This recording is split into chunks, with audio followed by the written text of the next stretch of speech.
홍일점으로 남자 우리 형제 한 분이 있었습니다. 공직에 계신 분인데 사실 이렇게 나와서 특송하기가 좀 멋쩍었을 거예요. 게다가 뭐 이렇게 자매들 틈에 껴서 찬양한다는 게 쉽지 않았을 겁니다. 그럼에도 불구하고 홍일점으로 떡 서주시니 하나님께서 빙그레 웃으셨지 않나 그런 생각이 들어집니다. 감사를 드리고요. 제가 이제 하나님의 말씀이 진리라고 깨닫기 전에 제 머릿속에는 세 가지 단어가 늘 아주 박혀 있었습니다. 그것은 제가 만든 단어가 아닙니다. 저한테 여러 가지로 영향력을 끼친 세 분이 저한테 준 단어예요. 제가 이제 중학교를 졸업했을 때 저희 아버지께서 저를 이렇게 앉혀놓고 중학교 졸업한 거 축하한다.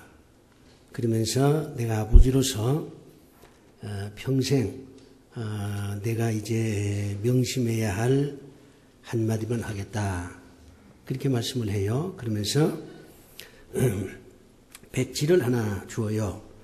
백지에 이제 한자로 네 글자가 적혀 있었습니다. 자력갱생이라 그렇게 써 있어요. 무슨 말이냐면 스스로 힘으로 살아가라 그런 얘기입니다. 저는 중학교 3학년 때 자력갱생이라고 하는 무서운 말을 저희 아버지한테서 들었습니다. 그리고 평생 스스로 힘으로 살아가겠다 그렇게 다짐을 했습니다. 그 다음에 이제 고등학교를 이제 졸업하게 됐는데 제가 이제 그때도 국어는 좀 잘했어요. 우리 국어 선생님이 졸업을 하니까 저를 불러요. 불러서 내가 한 가지 명심해야 될 그런 충고가 있다. 평생 기억하면서 살았으면 좋겠다. 이렇게 말씀을 해요. 그 말은 무슨 말이냐면 대기만성이라 하는 네 글자였습니다. 조급하지 말라. 서두르지 말라.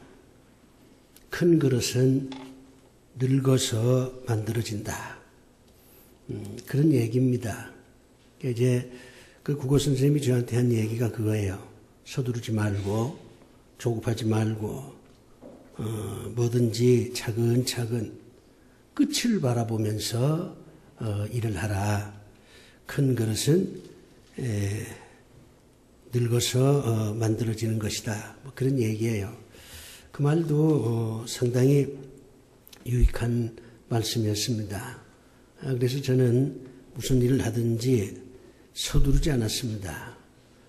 차근차근 하나씩 일을 추진했지 한꺼번에 몽땅 하려고 하는 그런 욕심은 없었어요. 그 다음에 이제 대학 때인데 제가 도원동교회 이제 다녔거든요. 거기 이제 대학부에서 상당히 활동을 많이 했어요. 그랬는데 그때 지도 목사님이 박태경 목사님이라고 하는 분인데 이분이 이제 미국에 이민을 가게 됐어요. 이민을 가게 됐는데 이제 그분이 저를 불러서 그런 얘기를 해요. 그분은 제가 청력장애로 힘들어할 때마다 늘 위로하고 격려했던 고마운 목사님입니다. 그분이 나한테 한 가지 단어를 명심하라. 그러면서 모험이라고 하는 단어를 저한테 주셨어요.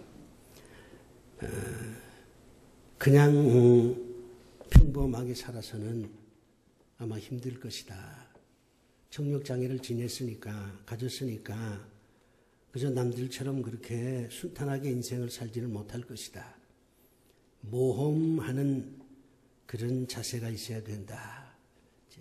그런 말씀을 해요.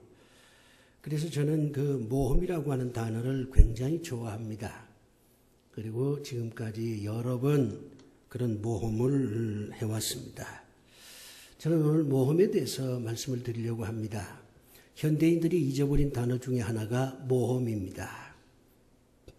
현대인들은 모험을 하려고 하지 않습니다. 그저 편안하게 그렇게 살길 원하지 모험하려고 하지 않아요. 왜 모험을 하려고 하지 않느냐? 그것은 지금이 좋기 때문에 그렇습니다. 뭐 이만하면 됐지, 내가 뭘 바라겠느냐, 뭐 그런 심리 현상이 있으니까 모험도 하지 않습니다. 게다가 이 모험이란 두 가지 의미가 있어요. 하나는 어렵다는 겁니다. 위험하다는 겁니다. 어려운 일을 시도할 때 그것을 모험이라 이렇게 얘기합니다. 아주 위험한 일을 할 때 사람들은 저 사람 참 모험한다 그렇게 얘기를 해요. 현대인들의 특징이 그거 아닙니까? 위험한 일을 하려고 안 해요. 힘든 일을 하려고 안 해요. 그래서 현대인들은 이 모험이라고 하는 이 단어를 잃어버린 사람들입니다. 그런데 이 모험이라고 하는 말은 분명히 우리에게 심리적인 불편함을 줍니다. 힘들고 위험하고 잘못하면 모든 걸 잃어버릴 수도 있지요. 그러나 모험이 성공하면 정말 큰 것을 얻을 수가 있습니다. 그렇기 때문에 이 모험이 반드시 우리에게 부정적인 것만은 아닙니다. 놀라운 것은 성경을 보면 성경에 나와 있는 모든 사람들이 한결같이 모험을 한 사람이라는 것입니다. 바로 여기에 신앙인이 모험이라고 하는 이 단어를 사랑해야 된다 하는 당위성을 갖게 됩니다. 여러분 보세요. 모험 안 한 사람이 어디 있어요? 아브라함이 모험했죠. 모세가 모험했죠. 다윗도 모험했습니다. 골리앗과 싸울 때 다윗이 무슨 칼을 가졌습니까? 창을 가졌습니까? 갑옷을 입었습니까? 물맷돈 하나 가지고 싸웠어요. 베드로도 모험했습니다. 사도 바울도 모험했습니다. 요셉도 모험했어요. 이삭도, 야곱도 마찬가지입니다. 성경에 나와 있는 내노라 하는 그런 사람들의 특징이 뭐냐면 모험이었습니다. 그런데 오늘 예수 믿는 사람들이 예수를 믿는다고 하면서도 모험하지 않습니다. 그렇기 때문에 신앙이 너무 소극적이고 신앙이 형식만 있지 내용이 없는 그런 신앙생활을 현대인들이 하고 있는 것입니다. 오늘 본문은 솔로몬의 모험입니다. 솔로몬이 왕이 됐습니다. 그런데 이 솔로몬이 왕이 되긴 했지만 굉장히 그 위치가 불안했습니다. 우선 나이가 어렸어요. 사람들이 나이가 어리면 좀 믿음지 못하다 그런 생각이 들잖아요. 게다가 정통성이 없어요. 사람들은 정통성 얘기를 참 많이 합니다.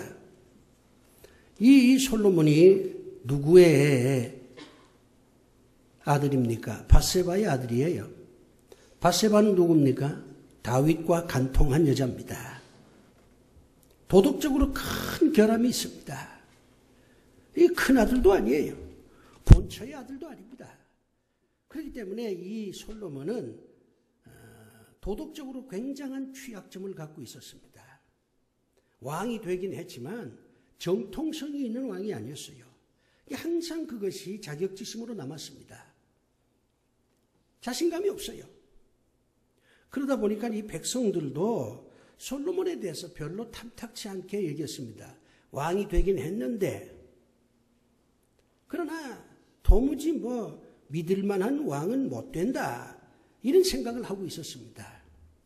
거기다가 군대가 솔로몬을 지지하지 않았습니다. 군대가 지지를 해야 이 왕권이 튼튼해지잖아요. 그런데 당시 군권을 가지고 있던 요압이라고 하는 총사령관은 아주 공개적으로 이 솔로몬을 비난했습니다. 사면 초가예요. 솔로몬이 위기를 느낍니다. 그래서 하나님께 매달리는 거죠. 하나님께 아주 간절하게 매달리니까 하나님께서 솔로몬에게 드디어 나타나셨습니다. 하나님께서 솔로몬 보고 이렇게 얘기를 해요. 내가 나한테 참 그렇게 애절하게 기도를 하는데 내가 너한테 뭘 주면 좋겠냐? 네가 원하는 대로 구하라. 그러면 내가 다 주마. 하나님께서 그렇게 말씀합니다. 그때 솔로몬이 하나님께 이렇게 얘기합니다. 제가 무슨 자격이 있어서 왕이 됐겠습니까? 하나님의 은혜로 왕이 됐습니다. 그런데 지금 이 왕이 되어서 뭘 좀 정치를 해보려니까, 백성들을 어떻게 잘 좀 돌보아 보려니까 여러 가지로 참 무능합니다. 특별히 저는 지혜와 지식이 없습니다. 지혜와 지식이 없어서 이거 왕노릇 제대로 못하겠습니다. 재판을 할 때에 지혜와 지식이 없으니 오판할 염려가 많고 사람들을 억울하게 만들 그런 불행한 사태도 비일비재하게 생길 것 같습니다. 많은 사람들이 신하들이 이래야 됩니다. 저래야 됩니다. 이렇게 얘기를 하는데 내가 이거 분별을 잘 못하겠습니다. 지혜와 지식이 없으니까 어느 쪽이 옳은지 도무지 이게 판단이 안 됩니다.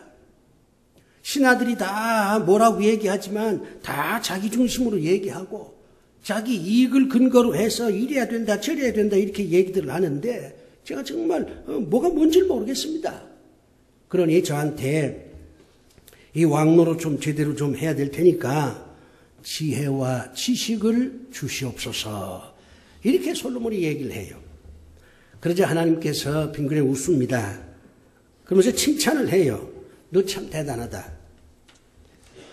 대개 이런 경우에는 사람들이 지혜와 지식을 구하지 않는다. 돈을 구하든가 아니면 명예를 구하든가 아니면 오래 살기를 구하든가 아니면 지금까지 너를 괴롭힌 사람들이 많지 않냐? 지금 요압도 너를 반대하고 있지 않냐? 신하들도 네가 왕이 된 거에 대해서 아주 못마땅하게 생각하지 않냐? 너한테 원수들이 많지 않냐? 그 원수들을 모조리 죽여주십시오. 이렇게 구할 법도 한데 그래서 왕권을 튼튼히 하려고 그렇게 생각할 법도 한데 너는 그런 거 하나도 구하지 아니하고 백성들을 잘 다스리고 재판을 공정하게 하고 신하들이 진언하는 것에 대해서 분별을 잘하기 위해서 어떻게 하면 제대로 된 왕노릇을 할 수 있을까 그걸 염려하면서 지혜와 지식을 구했으니 너 참 대단하다. 내가 네 소원대로 지혜와 지식을 주마. 그러면서 하나님 또 말씀합니다. 네가 정말 내 마음에 맞는 것을 구했으니까 내가 너한테 네가 구하지 않는 것까지도 덤으로 주마. 너는 부자가 될 것이다. 너는 명성이 그야말로 대단할 것이다. 이렇게 하나님께서 말씀을 하십니다. 그래서 솔로몬은 하나님이 주시는 지혜와 지식을 가지고 그 모든 어려움을 잘 극복하고 이스라엘의 황금길을 열었습니다. 자, 이게 오늘 본문의 내용인데 여기에 무슨 모험이라고 하는 말이 적용이 되겠느냐 이렇게 여러분이 생각을 하시겠는데 그렇지가 않아요. 모험이라고 하는 이 말은 어려운 일을 하는 거잖아요. 모험의 첫 번째 특징은 어려운 일을 하는 겁니다. 지금 이 솔로몬은 대단히 어려운 일을 지금 했어요. 하나님께서도 인정하다시피 원하는 것을 말하라 내가 다 들어주마 이럴 때에는 자기를 위해서 자기한테 유익이 되는 것을 일단 구합니다. 오래 살게 해 주십시오. 부자 되게 해 주십시오. 아주 권력자가 되게 해 주십시오. 명예를 가진 사람이 되게 해 주십시오. 자기를 위해서 기도한다고 말이에요. 이게 보편적인 거예요. 여러분도 하나님께 기도를 할 때 여러분 자신을 위해서 기도를 많이 하잖아요. 내 병을 고쳐주십시오. 내 자식들 잘 되게 해 주십시오. 내 사업 번창하게 해 주십시오. 내가 힘 있는 자가 되게 해 주십시오. 내가. 자기를 위한 기도를 대부분이 하나님께 합니다. 그것이 사실은 어떻게 보면 보편적인 것입니다. 그런데 솔로몬은 그렇게 안 했어요. 솔로몬이라고 해서 장수를 마다했겠습니까? 솔로몬이라고 해서 물질을 원하지 않았겠습니까? 솔로몬이라고 해서 강력한 왕이 되게 해달라 그렇게 원하지 않았겠습니까? 솔로몬도 자기 자신을 위해서 얼마든지 기도할 수 있었어요. 자기한테 필요한 것, 개인적인 것, 이기적인 것, 자기한테 유리한 것, 그런 것을 얼마든지 기도할 수가 있었습니다. 근데 그것을 이긴 거예요. 개인적인 욕망, 이기적인 욕망, 이것을 누르고 공동체를 위해서 기도한 것입니다. 오늘 우리 사회가 개인주의 사회라 그러잖아요. 개인주의가 나쁜 건 아닙니다. 그런데 이 개인주의가 공동체를 완전히 외면한 자기만 잘 살겠다고 하는 이 개인주의는 우리 사회를 붕괴시키는 독약입니다. 우리 사회를 무너지게 만드는 악이에요. 우리가 우리 자신을 위해서 기도하는 것도 대단히 중요하지만 내가 속한 이 공동체의 유익을 염려해야 돼요. 이 공동체가 살아야 나도 살 수 있다 하는 의식의 전환이 필요합니다. 옛날에는 공동체의 유익이라고 했지만 사실은 소수의 권력자들을 위한 거 아닙니까? 우리가 역사의 왕정사를 살펴보면 대부분의 권력을 가진 사람들이 말로는 공동체라고 얘기를 하지만 사실은 자기 개인을 위한 것이었거든요. 그렇기 때문에 사람들이 공동체라고 하는 이 단어에 대해서 식상한 거예요. 공동체라고 얘기하면서도 사실은 사리사욕을 자꾸 얘기를 하니까 이 공동체에 대해서는 이제 그 말에 대해서는 어떤 감동이 없는 겁니다. 그리고 전부 개인주의로 나가는 거예요. 남편이 망해도 나만 살면 된다. 부모가 쓰러져도 나만 살면 된다. 회사가 쓰러져도 나만 챙기면 된다. 교회가 휘청거려도 나만 복받으면 된다. 이런 생각들을 현대인들이 갖고 있는 겁니다. 이 공동체라고 하는 이 거룩한 단어를 오염시킨 숱한 권력자에게도 문제는 있습니다. 그러나 그렇다고 해서 공동체를 완전히 외면하고 개인주의로만 나간다면 오늘 우리 사회가 어떻게 될 것이냐. 이 점을 우리는 깊이 염려를 해야 합니다. 자기 개인의 유익을 위해서 살 때의 인격은 의미가 없습니다. 그렇잖아요. 나만 생각하는 사람한테 무슨 인격이 필요해요. 그런데 공동체를 위하겠다는 사람한테는 필연적으로 인격이 필요합니다. 인격이라고 하는 것은 함께 가는 것이고 인격이라고 하는 것은 너도 살고 나도 살고 우리 함께 살자는 것이잖아요. 인격이라고 하는 것은 남의 어떤 약점도 좀 덮어주고 남이 원하는 것을 좀 들어도 주고 내가 좀 양보하기도 하고 인격이지 않습니까? 그렇기 때문에 자기 개인만을 위해서 기도하는 사람에게는 인격은 아무 의미가 없습니다. 인격은 존재할 이유가 없어요. 그러나 공동체를 위해서 살겠다고 하면 그때는 반드시 인격이 필요합니다. 자, 예수 믿는 사람답다는 말은 무슨 뜻입니까? 예수 믿는 사람답다는 말은 그저 하나님께 축복을 받아서 나 하나 잘 먹고 잘 살면 그걸 예수 믿는 사람답다 이렇게 얘기할 수 있습니까? 아니잖아요. 예수 믿는 사람답다고 하는 것은 공동체를 위해서 희생할 줄도 알고 공동체를 위해서 소통도 하고 어떤 인격적인 대화도 하고 책임도 지고 이런 것들이 결국은 인격이고 그 인격이 있어야 공동체를 위한다 하는 의식이 있다 하는 것을 우리는 증명할 수가 있습니다. 여러분도 이 책을 읽어보셨는지 모르겠습니다만은 뉴욕타임스의 그 칼럼을 쓰는 브룩스라고 하는 사람이 있습니다. 이 사람이 인격으로서의 여정이라고 하는 그런 책을 썼어요. 인격으로서의 여정. 이 사람이 자기 자신을 참여하는 겁니다. 난 속물이었다는 거죠. 지금 뭐 이렇게 큰 신문사에 칼럼니스트가 돼가지고서 지내지만 자기 인생을 가만히 돌아보면 참 나는 속물이었다. 난 나밖에 몰랐다. 지금 생각해보면 나밖에 몰라서 내가 여기까지 오긴 했지만 돌아보니까 내 인생이라고 하는 것은 정말 이거는 추한 인생이었다. 그는 이렇게 말합니다. 사람에게는 제1아담과 제2아담이 있다고 얘기합니다.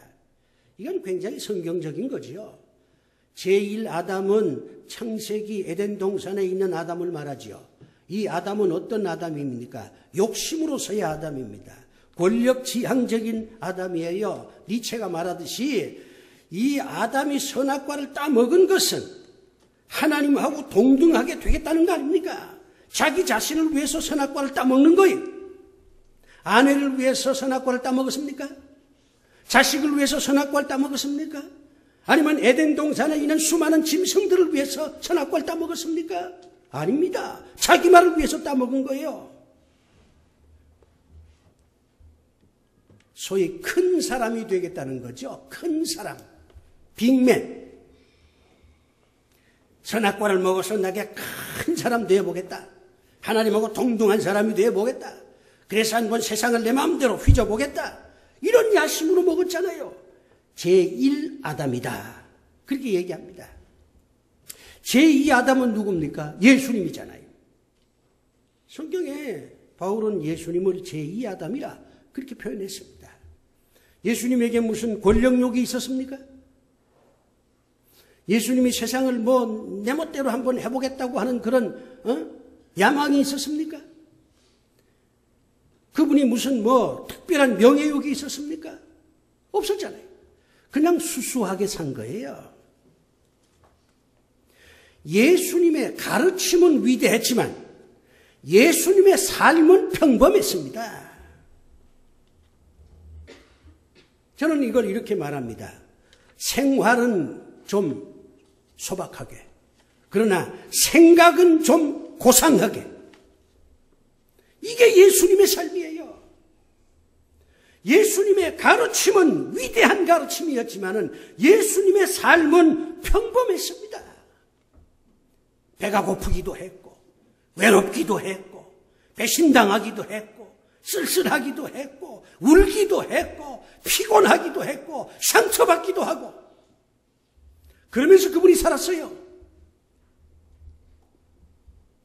그러니까 이 브룩스가 하는 말이 우리가 예수님이라고 딱 찍어서 말은 안 합니다만은 제2의 아담이란 예수님이잖아요. 우리가 좀 자기 성찰을 해야 할 때가 아니냐.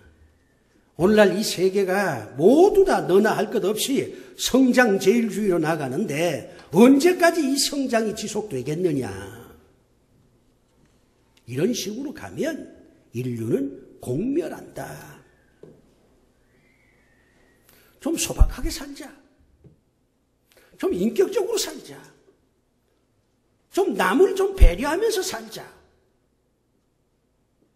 빅맨이 아니라 리틀맨이 되자. 그런 얘기예요. 난 전적으로 동감합니다. 예수님이 그렇게 살았으니까요. 공동체를 생각한다는 그 자체가 모험입니다. 우리 주변의 모든 사람들이 개인주의에 매몰되어 있어서 나밖에 모르는 이 혼탁한 사회 속에서 너를 배려하고 공동체의 유익을 생각하면서 자기를 좀 양보할 수도 있고 이거 얼마나 힘든 건데요. 그래서 이것을 모험이라 저는 그렇게 얘기를 하는 것입니다. 우리가 기도할 때에 그 순서를 한번 정해볼 필요가 있어요.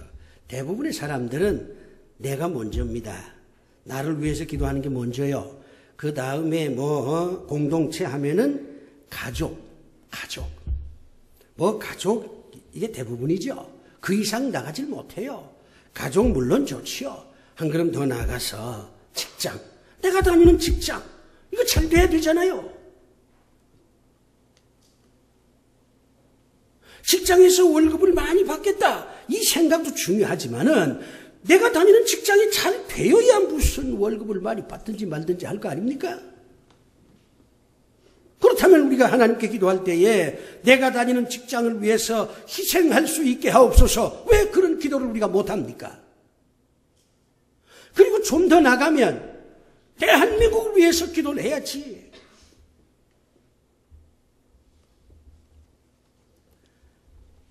대한민국에 대해서 찬반이 많습니다. 그러나 어쨌든 분명한 것은 우리가 지금 대한민국에 살고 있잖아요. 우리 대한민국이 좀 보다 더 잘 살면서도 모든 사람이 공정하게 공평하게 그렇게 살 수 있는 자유와 정의가 점점 더 세워지는 그런 나라가 되게 해 주십시오. 이렇게 기도하는 거 당연한 거 아니겠어요? 남북 통일을 위해서도 기도 좀 하고 우리는 그저 공동체 하면은 그저 가족밖에 몰라. 이제 한 걸음 더 나아가서 직장이나 그리고 나라를 위해서도 우리가 기도를 좀 해야 됩니다. 어려운 일이지요. 그래서 모험이라고 제가 말하지 않습니까? 더 중요한 것은 하나님을 위해서 기도하는 겁니다. 오늘 본문에 보면 하나님께서 솔로몬 보고 그렇게 얘기합니다. 솔로몬을 칭찬하면서 내 백성 이스라엘이라 그랬어요. 그러니까 솔로몬이 지금 이스라엘 백성들을 잘 어떻게 좀 섬기고 잘 다스려서 정말 편안하게 이렇게 좀 지낼 수 있도록 어떻게 하든지 정치를 해보려고 하는 거잖아요. 그러다 보니까 지혜도 필요하고 지식도 필요한 거 아닙니까? 그래서 그걸 달라고 하나님 앞에 매달린 거거든요. 하나님께서 그걸 칭찬하는 겁니다. 너를 위해서 기도하지 아니하고 공동체를 위해서 기도하니까 참 너 대단하다. 그러면서 하나 더, 내 백성을 위해서 네가 기도한다. 내 백성을 위해서. 하나님의 뜻은 이스라엘 백성들이 다 잘 사는 거 아니겠어요? 하나님을 위해서 기도하는 겁니다. 우리가 하나님께 기도하는데 하나님을 위해서 기도를 좀 해야지요. 주님은 주기도문을 가르칠 때 제일 먼저 하나님을 위해서 기도하라고 말합니다. 하나님의 뜻이 이 땅에 이루어지기를 기도하라. 그렇게 말하잖아요. 하나님이 얼마나 외롭습니까? 하나님께서 얼마나 상처를 많이 받습니까? 우리가 믿는 하나님은 무슨 인격도 없고 감정도 없고 그냥 죽어있는 존재입니까? 아니지요.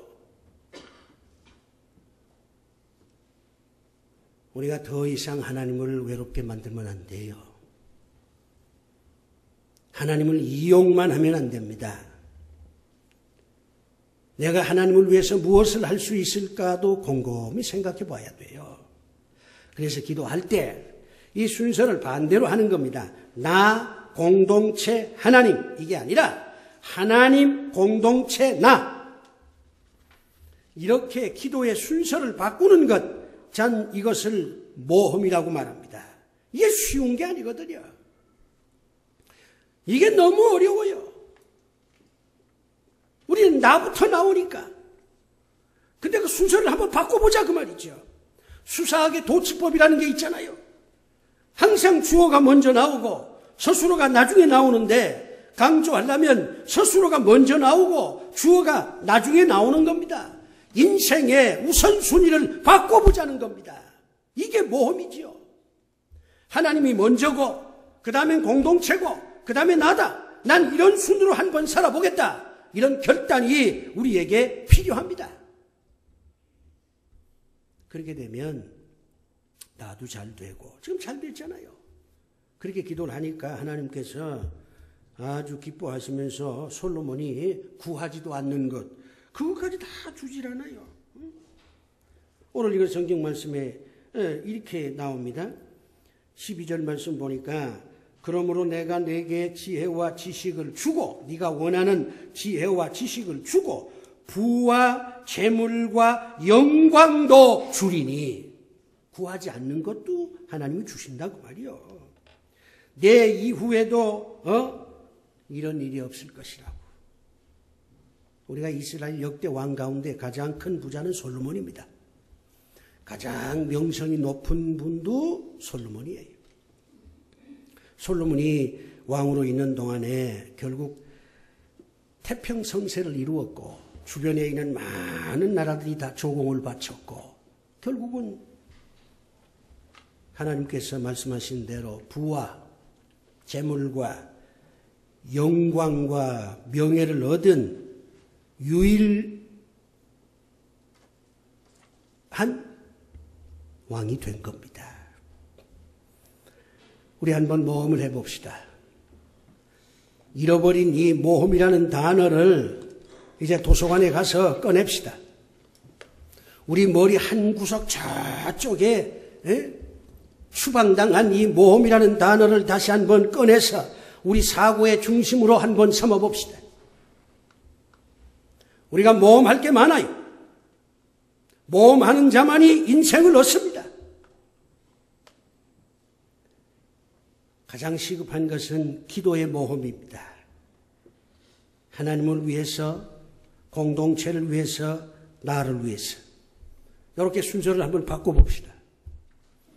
그러면 틀림없이 여러분들은 여러분이 상상할 수 없는 그런 하나님의 축복을 받게 될 줄로 믿습니다. 기도합시다. 순서를 바꾸는 모험이 필요합니다. 먼저는 하나님이요. 그 다음에 공동체요. 그 다음에 나라고 하는 기도의 순서가 바뀌어지는 모험을 우리 모두가 하게 하소서. 하나님의 놀라운 축복을 받는 저희들 다 되게 하여 주시옵소서. 예수님 이름으로 기도드리옵나이다. 아멘.